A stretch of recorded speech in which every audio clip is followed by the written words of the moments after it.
At the stroke of the midnight hour, when the world sleeps, India will awake to life and freedom. With this thought, the Independence Day was celebrated with great excitement at BPS. The day highlighted never to be forgotten glory and sacrifices made by the great martyrs, the warriors of India. The decorated school campus witnessed the hoisting of the national tricolour by the police officer Mr. Pradesh Babu. It was followed by the march past and the mass drill by the three houses. The Independence Day message was given by Father Joseph Plakal OCD. Various competitions were also held which added its patriotic essence as well.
ദേവദാസി Mother Macrina റപ്പറലിയും Father Nilo ബോർജിയായും വിശുദ്ധ ബേസിലിന്റെയും വിശുദ്ധ മക്രീനായുടെയും ജീവിതശൈലിയിൽ ആകൃഷ്ടരായി ബസീലിയൻ സന്യാസിനി സമൂഹം ഇറ്റലിയിൽ സ്ഥാപിച്ചു.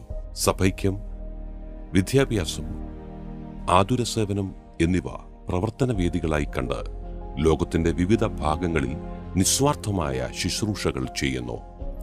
1992 ഇറ്റലിയിൽ നിന്നും ഇന്ത്യയിലേക്ക്, പ്രത്യേകിച്ച് തിരുവല്ലയിലേക്ക് കടന്നുവന്ന ഈ സന്യാസിനി സമൂഹം ആത്മീകവും വിദ്യാഭ്യാസപരവുമായ നേതൃത്വം നൽകുന്നു.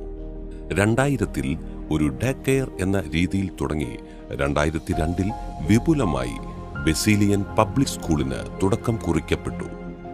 തിരുവല്ലയുടെ വെളിച്ചമായി 10,000-ലധികം കുട്ടികൾക്ക് അറിവിന്റെ വാതിലുകൾ തുറന്ന് സിൽവർ ജൂബിലിയിലേക്ക് പ്രവേശിക്കുന്ന ഈ വിദ്യാലയം പഠന മികവും ഒപ്പം കലാകായിക മൂല്യാധിഷ്ഠിത വിദ്യാഭ്യാസവും നൽകുവാൻ എന്നും പ്രതിജ്ഞാബദ്ധമാണ്. അറിവിനൊപ്പം അവബോധവും പഠനത്തോടൊപ്പം കരുതലും നൽകുവാൻ ഈ വിദ്യാലയം എപ്പോഴും ശ്രമിക്കുന്നു. ജ്ഞാനവും സ്നേഹവും അമോറെ എ സപ്പിയൻസ എന്ന ആപ്തവാക്യം പ്രവർത്തനങ്ങളിൽ ചാലിച്ച് ഈ സ്കൂൾ മുന്നേറുമ്പോൾ ചാരിതാർത്ഥ്യത്തിന്റെ പിന്നിട്ട വഴികളിലേക്കൊരു തിരിഞ്ഞുനോട്ടം കൂടിയാണിത്. ഇവിടെ ചിറക് വിരിയുകയാണ്.